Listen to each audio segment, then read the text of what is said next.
প্রিয় শিক্ষার্থী, বড় কে? এই প্রশ্ন চিরন্তন। এই প্রশ্নের উত্তর সহজে দেওয়া সম্ভব নয়,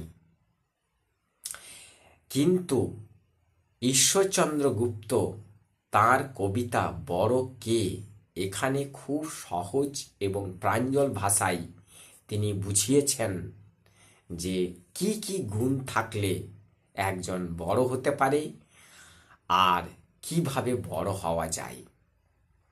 এই কবিতার মর্মার্থ উপলব্ধি করলে তোমরা অবশ্যই জীবনে বড় হবে এবং সুপ্রতিষ্ঠিত হতে পারবে।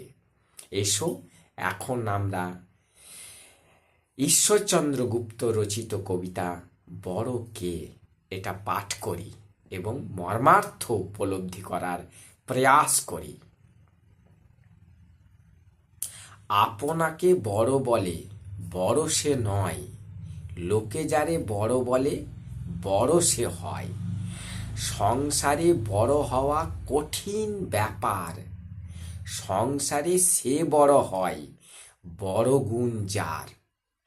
হিতাহিত না বুঝিয়া মরে অহংকারে, নিজে বড় হতে চাই যে ছোট বলি তারে। গুণেতে হইলে বড়, বড় বলে সবে, বড় যদি হতে চাও ছোট হও তবে।